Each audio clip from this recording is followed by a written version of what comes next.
Don't make us look bad, he growled by the buffet table, then his fist crashed into my cheek as relatives raised their phones. I stood straight, the smell of barbecue smoke mixing with the metallic taste of blood, while stunned whispers rippled through the crowd. Tonight wasn't the night I'd stay silent anymore. They thought I'd run, but I'd brought the hard drive, tax records, and the truth he'd always feared. When Grandma stepped forward with her cane, she didn't just scream.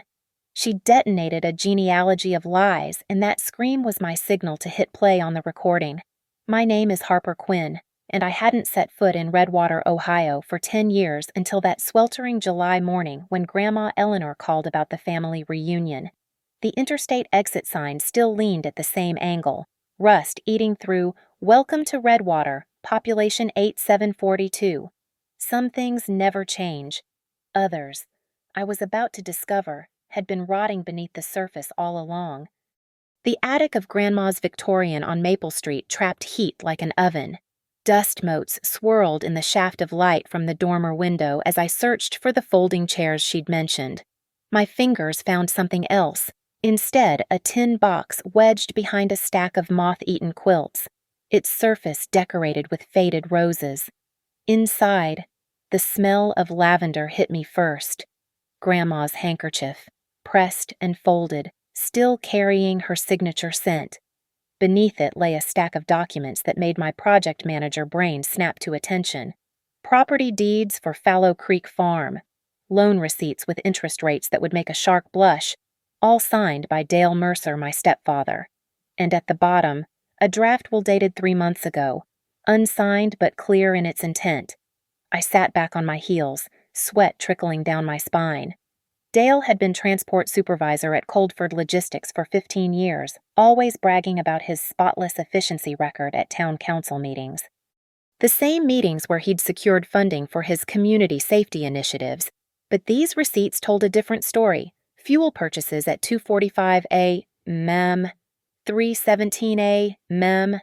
Always Sundays when the depot was closed. Harper, you finding those chairs? Mom's voice drifted up the stairs. Lydia Mercer, forever keeping the peace, forever looking the other way. Almost done, I called back, slipping my phone from my pocket. The button camera I'd ordered from Amazon for workplace safety documentation suddenly had a different purpose. In my line of work at Northline Railworks, I'd learned that evidence was everything. OSHA regulations, safety violations, incident reports, paper trails saved lives and destroyed careers. I clipped the camera inside my blazer. Ohio's one-party consent law meant I could record in public spaces, and the Quinn-Mercer family reunion was as public as it got 73 relatives descending on Riverside Park for 2 days of forced togetherness. Downstairs, Grandma Eleanor sat in her recliner, fingers twisted around the handle of her cane. At 81, she'd grown frailer, but her eyes remained sharp as flint. "Find what you needed," she asked, and something in her tone said she wasn't talking about chairs. "Maybe," I said carefully. "Grandma, why did you really want me here?" She glanced toward the kitchen where Mom was wrapping potato salad. "Some things need to come to light. Harper, the Quinns were respected in this town once, before Dale convinced everyone he'd saved us from ruin." Her papery hand found mine. "That farm was your grandfather's pride. Now it's leverage for a man who thinks fear equals respect." The old clock chimed 11. Tomorrow, the reunion would begin. Dale would hold court at the barbecue station, accepting praise for organizing the scholarship fund money that came from selling off pieces of the very farm he'd mortgaged behind closed doors. Mom would smile and deflect, the dutiful wife. The relatives would take photos for Facebook, celebrating our model family. But I had 2 days.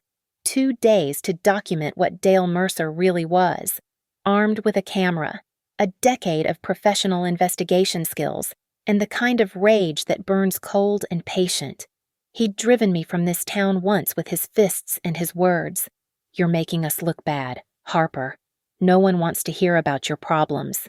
This time, everyone would hear, and see, and know. I tucked the tin box under my arm. "I'll be staying through Monday. Grandma, got some family business to settle.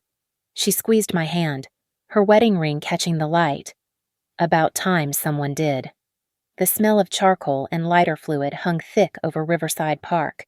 Dale stood at the grill station like a general surveying his territory, spatula in one hand, beer in the other. His Coldford Logistics polo stretched tight across his gut, the same shirt he'd worn to every family function for 5 years, as if the company logo granted him authority. Harper. Uncle Frank waved from the registration table. Haven't seen you since college. Work keeps me busy, I said, pinning on my name tag. The button camera caught Dale's scowl as I approached the food prep area. Safety specialist. Dale read my tag aloud to Cousin Rita. Fancy title for someone who just writes reports about why real workers can't do their jobs. He flipped a burger with unnecessary force. At Coldford, we handle real transportation security, not clipboard nonsense. I smiled, keeping my voice level. Preventing workplace fatalities isn't nonsense. Dale. Listen to her, he said to the growing audience. 10 years in the real world and she thinks she knows everything. His voice carried that familiar edge, the one that used to precede worse things when we were alone. You're dressed like you're heading to a board meeting, not a family reunion. What? Our little gathering isn't good enough for casual clothes. I think she looks professional, Aunt Marie offered weakly. Professional? Dale snorted. That's the problem with her generation. Always trying to be something they're not, making the rest of us look. He caught himself, eyes narrowing at me. I moved to the cooler, bending to grab a water bottle. That's when I saw it. His truck parked crooked near the pavilion. Driver door cracked open. A receipt fluttered on the dashboard. While everyone watched the kids' sack race, I drifted closer. Fuel receipt from Coldford's depot pump. Dated last Sunday, 2:14 a.m., vehicle ID matching a company freight truck, but the mileage didn't align with any scheduled routes I could see on the clipboard tucked in his visor. What are you doing? Mom's voice made me jump. Just needed something from my car. I lied. She grabbed my wrist, her grip surprisingly strong. Please, Harper, not today. We're having such a nice time. Are we? I pulled free, noting the fresh foundation caked thick on her left cheekbone. When's the last time you had a nice time? Mom. Don't. Her whisper was fierce. You don't understand what it's like. The church, the town council Dale's established here. We have a reputation. Before I could respond, Dale's voice boomed across the pavilion. Harper, quit skulking around and help your mother with the potato salad.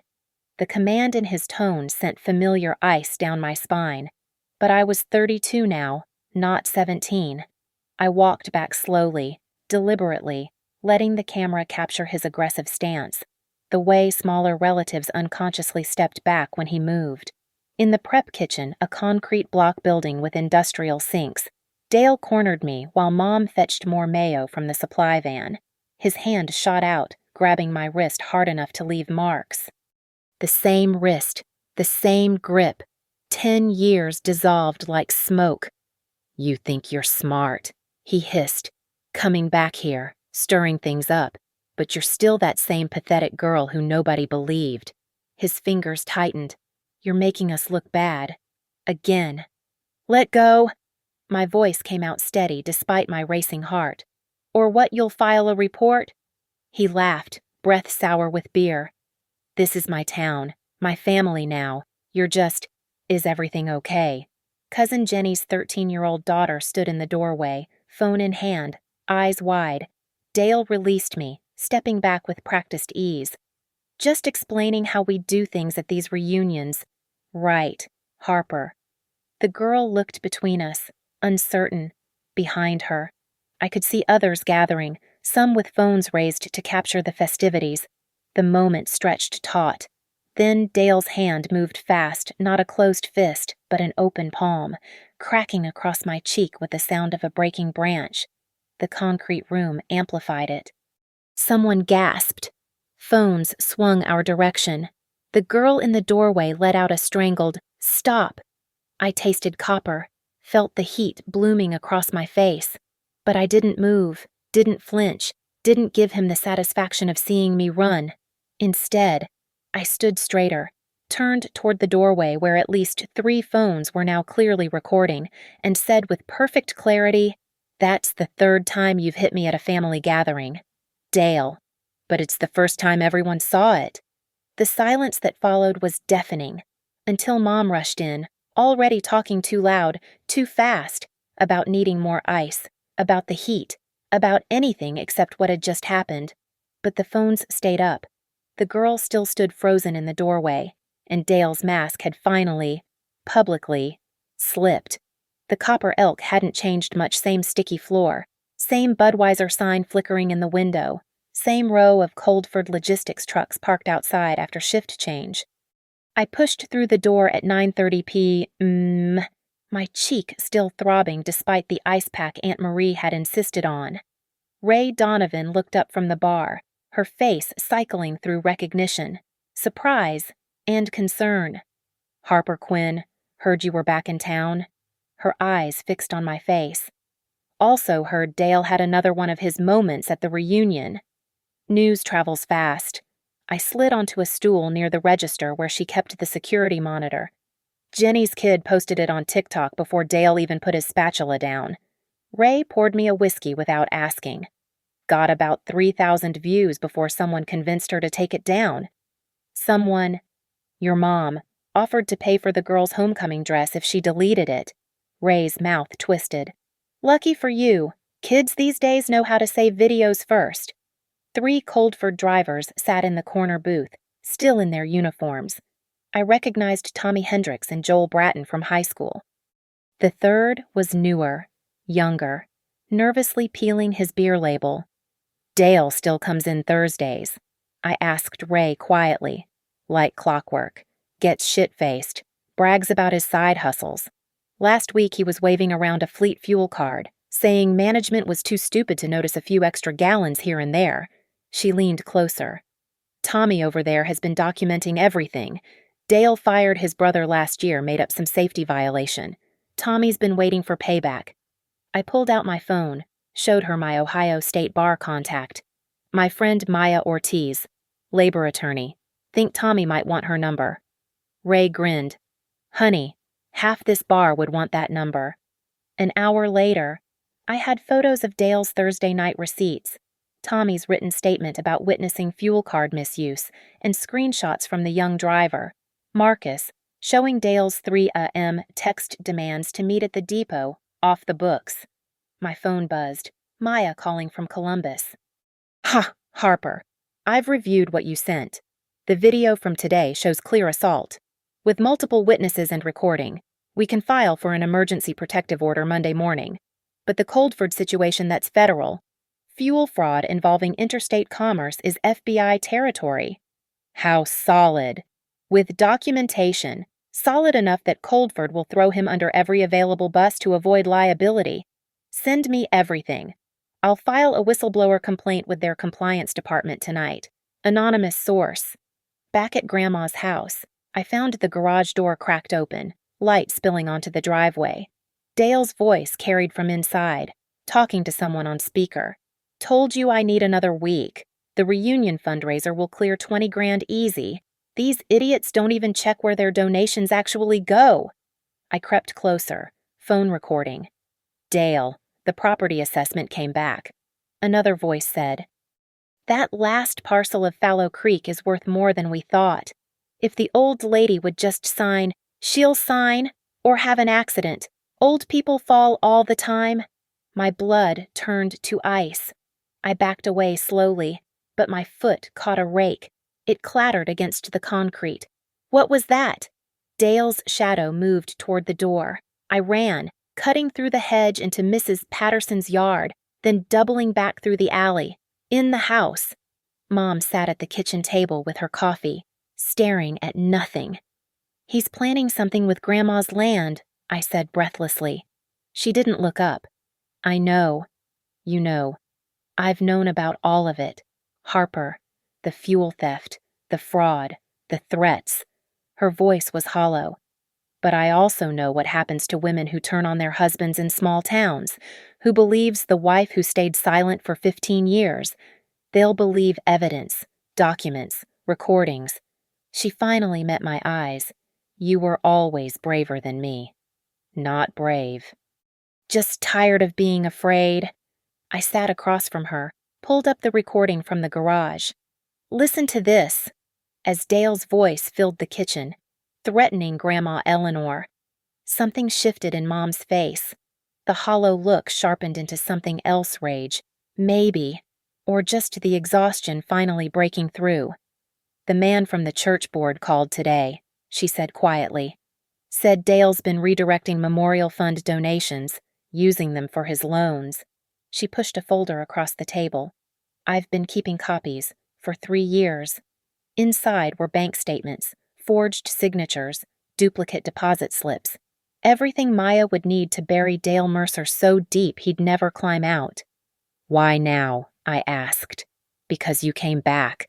Because someone finally stood up in front of everyone and called him what he is. She touched her cheekbone gently. Because I'm tired too. I reached for her hand. She pulled away, stood, moved toward the stairs. There's an AirTag in the garage, she said without turning. In the gas can he uses for his midnight runs. I put it there 2 months ago. Then she was gone, leaving me with a table full of evidence and the sound of Dale's truck pulling into the driveway. Sunday morning arrived with thunderclouds that matched my mood. The reunion's second day featured the Quinn Family Scholarship Fund presentation, $20,000 raised from selling Grandma's farmland, now twisted into Dale's personal triumph. I found Grandma Eleanor in St. Bridget's vestry before early service, her thin fingers wrapped around a brass key. Lockbox in the bottom drawer, she said without preamble. Behind the communion wine, inside lay a new will, dated 2 weeks ago, properly notarized. The remaining Fallow Creek acreage, 40 acres of prime development land, would transfer to the family member who preserves the truth of the Quinn legacy. Not Dale, not even Mom. The language was specific, deliberate. Your grandfather would have hated what this family became, Grandma said, her voice steady despite her trembling hands. All that silence, all that looking away. The Quinns were fighters once. Harper, union organizers, suffragettes, not whatever this is. Dale threatened you last night. I heard him talking about making you have an accident. She laughed, actually laughed. That fool thinks I'm fragile. I've buried a husband, 2 sons, and survived cancer 3 times. Dale Mercer is just another tumor that needs cutting out. Back at Riverside Park, the pavilion had been decorated with Quinn family photos spanning 5 generations. Dale stood at the podium testing the microphone, his speech cards perfectly arranged. Strengthening family values through community investment, read the banner behind him. Uncle Frank, today's MC, pulled me aside. Your mom asked me to make sure the AV system was working perfectly. Said you might have something to share. Frank had always been neutral Switzerland in family dynamics, but his jaw had been tight since yesterday's incident. Maybe, I said, handing him a USB drive. If the slideshow happens to malfunction. Maya had worked through the night. Her text came through at 11:43 a.m. Coldford Compliance received anonymous report with fuel card evidence. They're sending someone today. Also contacted state attorney's office about charity fraud. Protective order paperwork ready for tomorrow. I watched Dale glad-handing relatives, accepting congratulations for his dedication to family values. Cousin Rita praised his steady leadership. The church board members nodded approvingly. Nobody mentioned yesterday. Amazing how quickly bruises could be forgotten when money was involved. Testing, 1, 2. Dale tapped the mic. Before we begin the formal presentation, I want to acknowledge what this fund represents. The Quinn Mercer family standing together, unified in our values. I positioned myself near the projection screen, phone ready. The plan was simple. Maya would send confirmation when Coldford arrived. I'd play the garage recording. Grandma would announce the new will. 3 strikes, perfectly timed. But Dale had his own agenda. Some of you witnessed an unfortunate incident yesterday, he began, false concern dripping from every word. Family stress can affect anyone. I want to assure everyone that Harper is getting the help she needs for her issues, the crowd murmured. My issues. It's no secret she struggled with stability. He continued. Multiple jobs, no family of her own, and now these paranoid accusations about financial impropriety. Classic signs of deteriorating mental health. My phone vibrated. Not Maya. Mom. From across the pavilion. Check your email now. The attachment was a recording from their bedroom. Dale on the phone last Tuesday, 3:16 a.m. Yeah, I've got the Sunday night run, 30 gallons from truck 47B, cash only. These idiots at Coldford are too busy with their metrics to check actual fuel logs. But it was the next part that chilled me. If Harper shows up at the reunion, I'll handle it. One public incident, couple witnesses saying she's unstable, and nobody will believe anything she says. Worked with her when she was 17. Mom had been recording him. All week. The family has actually discussed, Dale was saying into the mic, whether Harper should have supervised visits only. That's enough. Grandma Eleanor's voice cut through like a blade. She moved toward the podium with surprising speed, her cane striking the concrete with each step. 50 years I've watched this family. 50 years of reunions and celebrations, but never have I seen such calculated cruelty wrapped in concern. Eleanor, please, Dale started. You will address me as Mrs. Quinn. She reached the microphone, brushed Dale aside with her cane. And you will listen while I explain exactly what kind of man has been stealing from this family. Uncle Frank killed Dale's mic and raised Grandma's volume. The projection screen flickered to life behind her. Frank. Dale spun around. What are you doing? The right thing, Frank said quietly. Finally. Grandma pulled the will from her purse. The remaining Quinn land will never touch your hands. Dale Mercer. Not 1 acre, not 1 penny from its sale. Dale's mask slipped completely. You senile old, a white Coldford Logistics security car pulled into the parking lot, followed by a Redwater police cruiser. Not speeding, not with sirens. Just steady. Inevitable arrival. My phone buzzed. Maya, showtime. The Coldford Logistics compliance officer stepped out first, a black woman in her 40s wearing a crisp pantsuit despite the humidity. Nadine Bell, according to her ID badge. Behind her, Chief Patterson emerged from the police cruiser, his expression carefully neutral. They didn't rush. Professional people rarely did when they had paperwork in order. Dale's speech cards scattered as he fumbled with his phone. This is harassment. I'll call corporate. I am corporate, Nadine said, her voice carrying across the pavilion.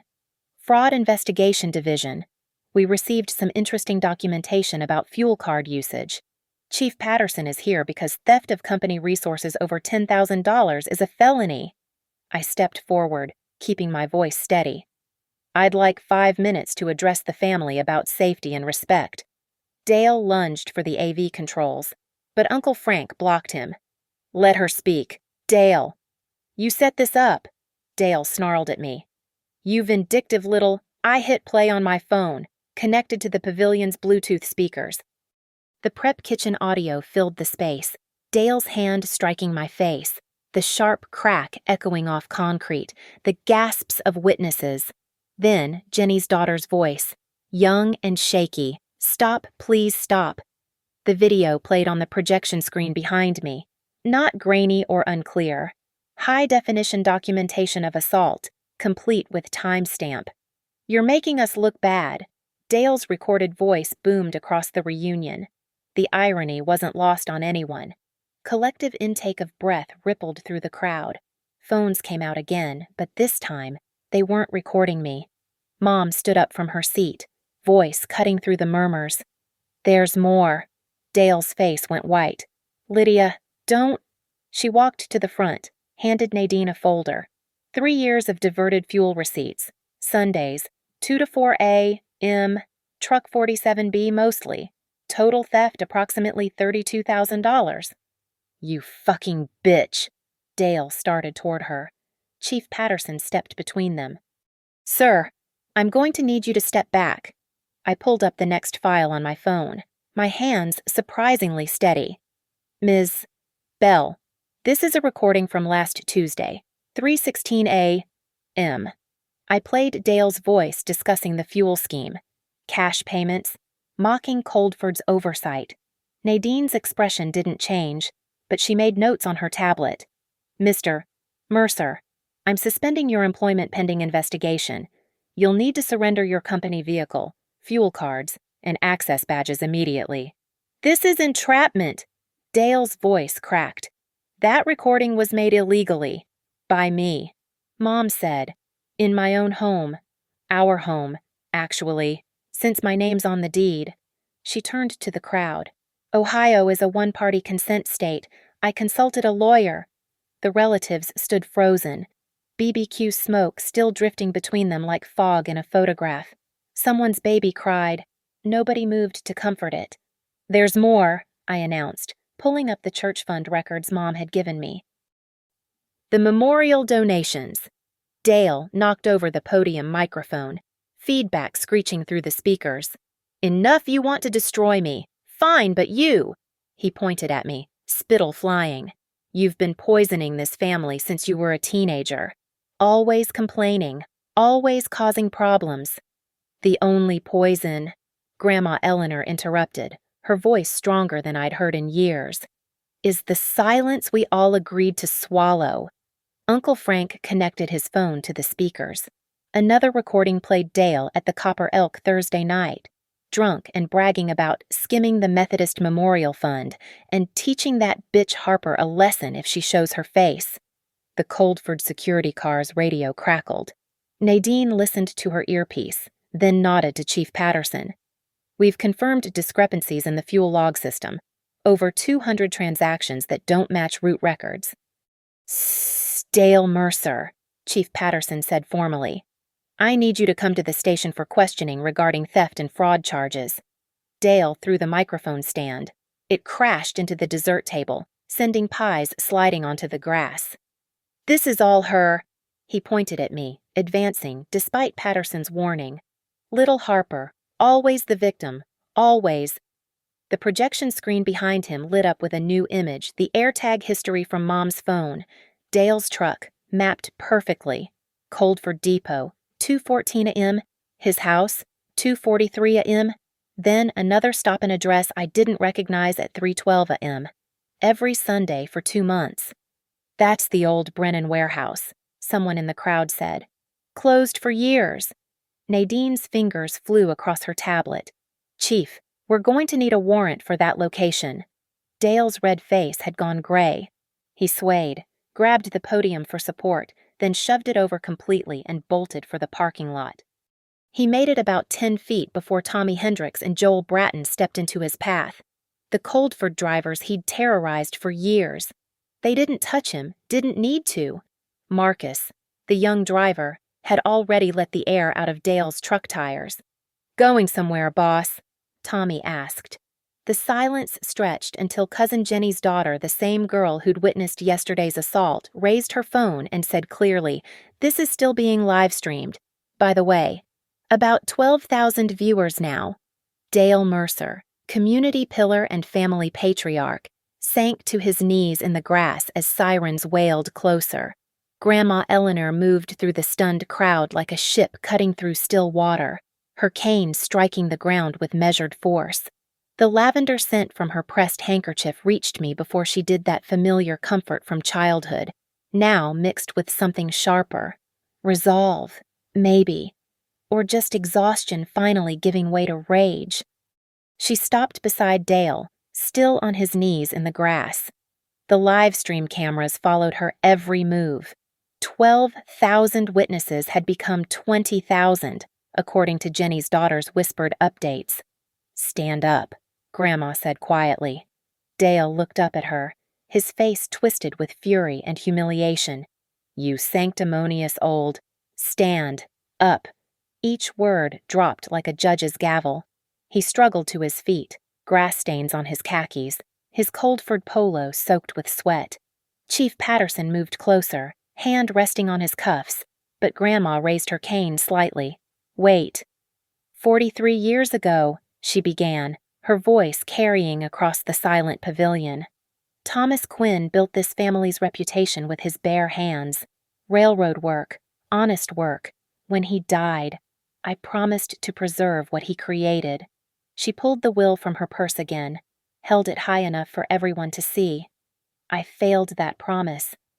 Let a parasite attach itself to our name because I thought keeping peace was more important than keeping truth. Every bruise I pretended not to see on Lydia, every time Harper came to me as a teenager, and I told her to be patient, to not make waves. Her voice cracked slightly. The crowd leaned in. The land goes to Harper, all of it. The remaining 40 acres of Fallow Creek, the mineral rights, the development potential, everything. Because she's the only Quinn left who remembers what we're supposed to be. Dale took a step toward her. You can't, that land is collateral for my loans. The house renovation, the boat, your debts, Grandma said coldly, are your own. That's when Dale snapped completely. Not toward Grandma, he wasn't that far gone, but toward me, moving faster than a man his size should move. His hand reached for my throat. The scream that erupted from Grandma Eleanor's throat split the air like lightning. "Stop! Dale!" Every phone swung toward her. Birds exploded from nearby trees. 3 babies started crying simultaneously. We don't lose face because of her. We lose face because of you. The words hit Dale like physical blows. He froze, hand inches from me, as Grandma's scream continued to echo off the pavilion roof, the riverbank, the horrified faces of 73 relatives. Every city council meeting where you stood up and lied, her voice was raw now, decades of silence ripping free. Every Sunday at St. Bridget's, pretending piety while stealing from the memorial fund. Every family gathering where we all watched you terrorize a child and said nothing because it was easier than admitting what you were. Uncle Frank found his wooden ceremony gavel, the one used for scholarship announcements, and banged it on the podium table. The sharp crack cut through the chaos. That's enough. Dale, step back from Harper, now. The crowd had shifted. Where before they'd stood in scattered groups, now they formed a clear line. Those standing with Dale, nobody. Those moving toward me and Grandma, almost everyone. Even the church board members had backed away from Dale's vicinity. "You're all hypocrites," Dale snarled, but his voice had lost its power. "You all knew. Every single one of you knew and did nothing." "Yes," Aunt Marie said suddenly. "We did. We knew and stayed quiet. But not anymore." "Not anymore," echoed Tommy Hendricks. "Not anymore," Jenny's daughter said into her phone. 28,000 viewers agree not anymore.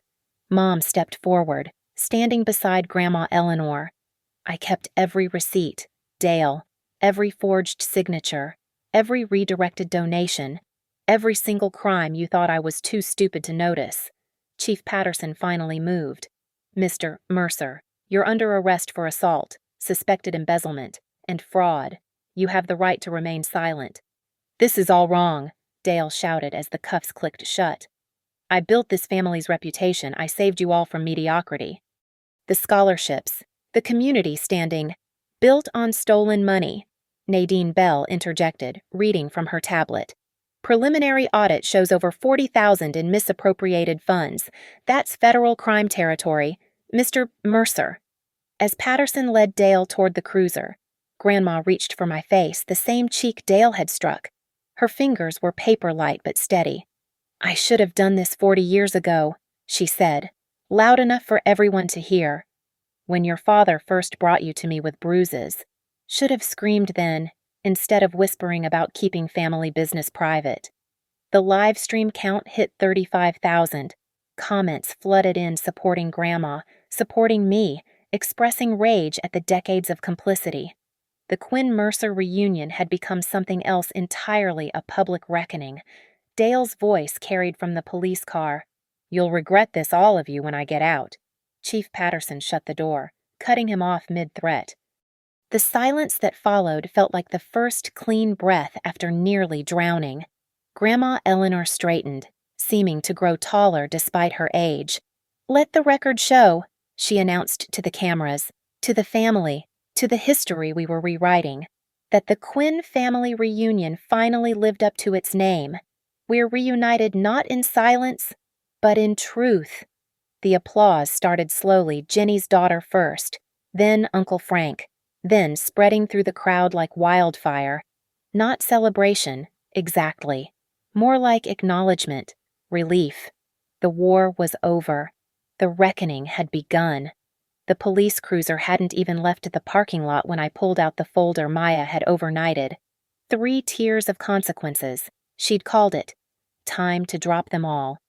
"Chief Patterson," I called out, my voice carrying clear and professional.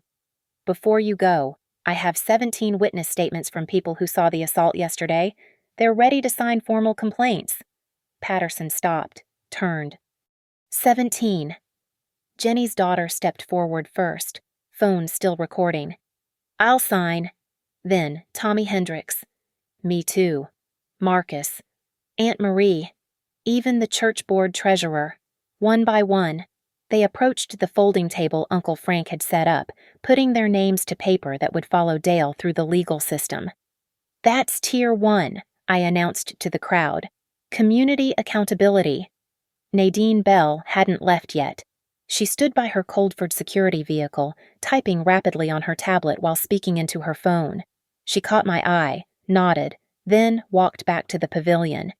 "Mr. Mercer's employment was terminated effective immediately," she announced, voice carrying the weight of corporate authority. "Coldford Logistics is demanding full restitution, $32,000 in stolen fuel, plus investigative costs. We're also pursuing criminal charges for interstate commerce fraud." She handed me an official-looking document. "Additionally, Ms. Quinn, Coldford would like to offer you a consulting contract. Your documentation methods were impressive. We could use someone with your skills reviewing our security protocols." I tucked the contract away. "That's Tier 2, financial and legal consequences." From the parking lot, Dale's muffled shouting grew more desperate, but I wasn't done. Maya Ortiz arrived in a silver Lexus, having driven from Columbus the moment I'd given her the signal. She stepped out in a navy suit that meant business, followed by a younger man carrying a notary seal and stamp. "Sorry I'm late," she said, though her timing was actually perfect. "Is Mrs. Eleanor Quinn here?" Grandma stepped forward, steady despite everything.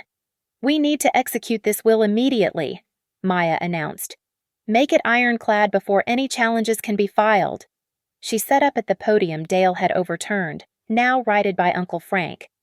"So, this is a legal transfer of remaining Quinn family assets, specifically the 40 acres of Fallow Creek Farm, to Harper Quinn, with one condition." "What condition?" Mom asked.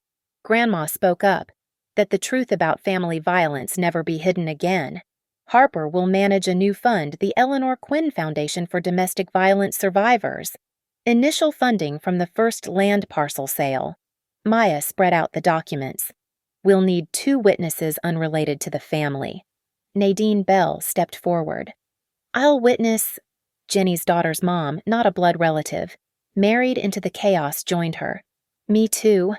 As Grandma signed, her handwriting still elegant despite her age. She spoke loudly enough for the cameras.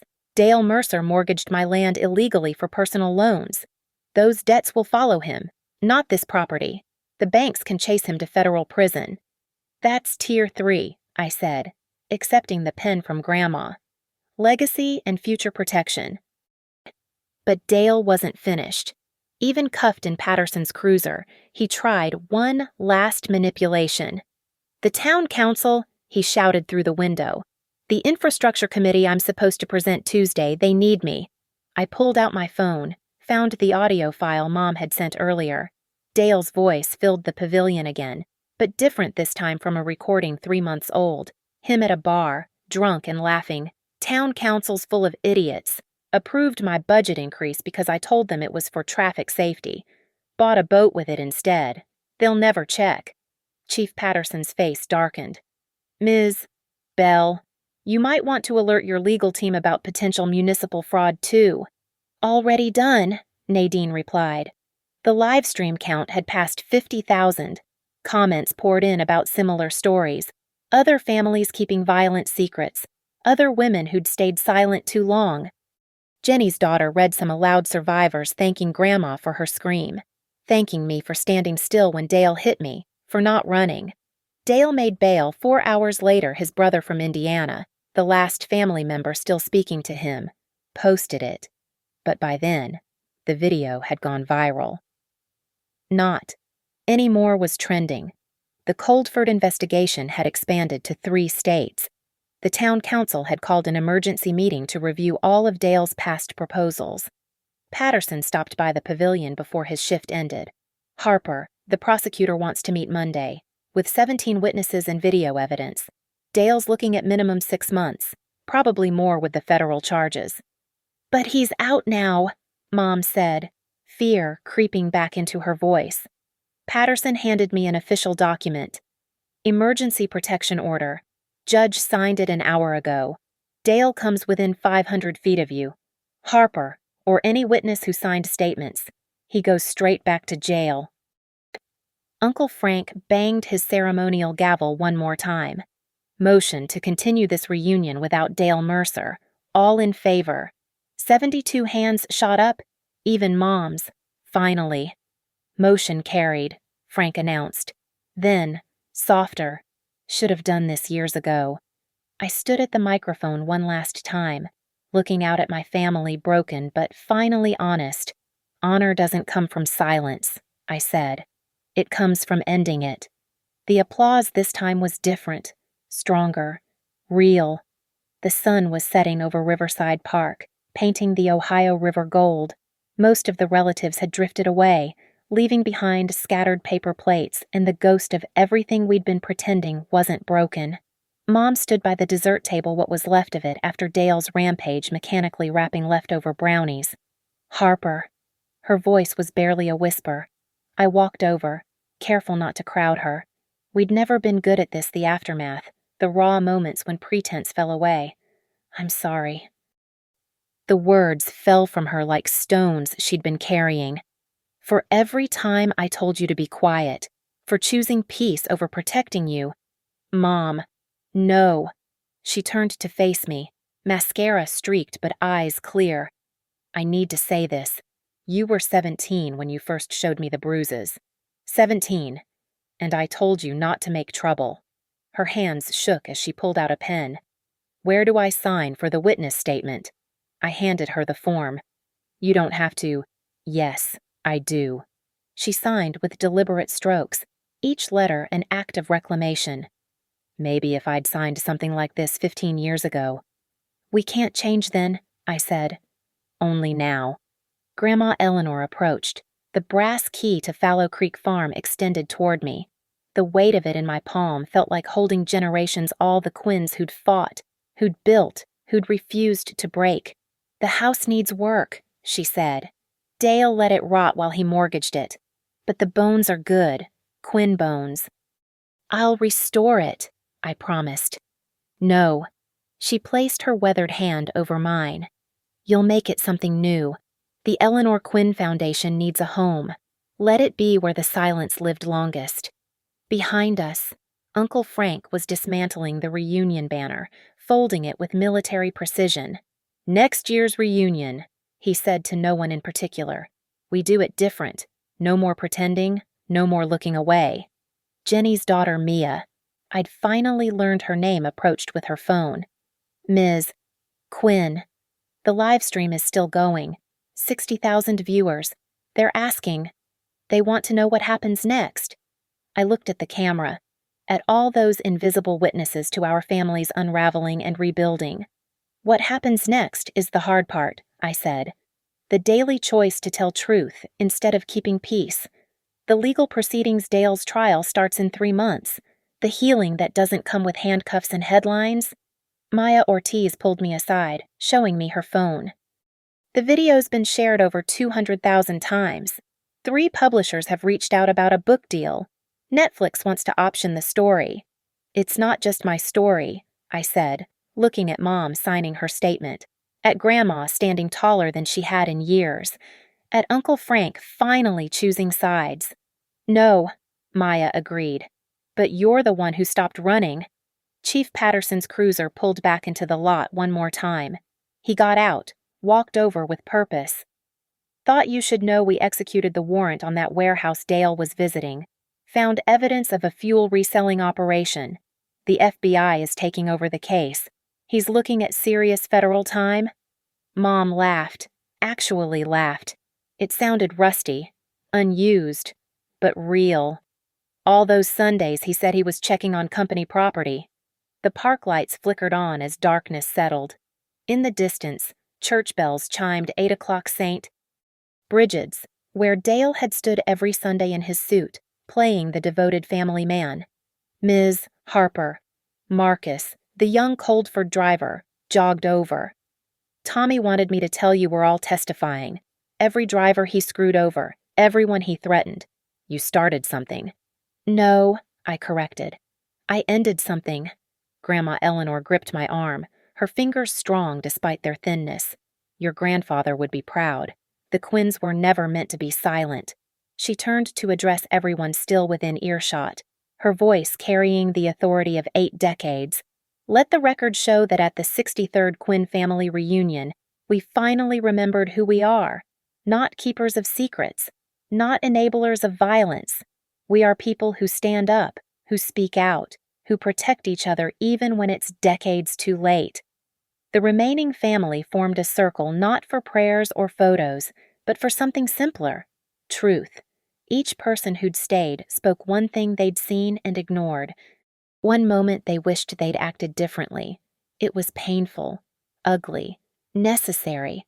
When the circle reached me, I said, I wish I'd been strong enough to do this at 17, but I'm glad I'm strong enough now. Mom squeezed my hand the first time she'd reached for me in years. As the reunion officially ended, as chairs were folded and tables collapsed, Mia held up her phone one last time. They're calling you a hero in the comments. I'm not a hero, I said, touching the fading bruise on my cheek. I'm just done being afraid. The last image on the live stream was Grandma Eleanor placing her hand on my bruised cheek, the exact spot where Dale's palm had landed. Her touch was blessing, benediction, battle cry. Keep the lights on, she whispered. But the microphone caught it, sent it out to 60,000 witnesses. The screen faded to black on an image that would become iconic: 3 generations of Quinn women standing together, no longer silent, no longer afraid, finally free. Thank you so much for listening to this story. If you made it this far, you understand that breaking silence takes courage, and witnessing that courage matters. Drop a comment below to let me know where in the world you're listening from. I'd love to connect with you. Please subscribe to the channel and share your thoughts about Harper's journey. Your stories matter too, and this community is here to listen.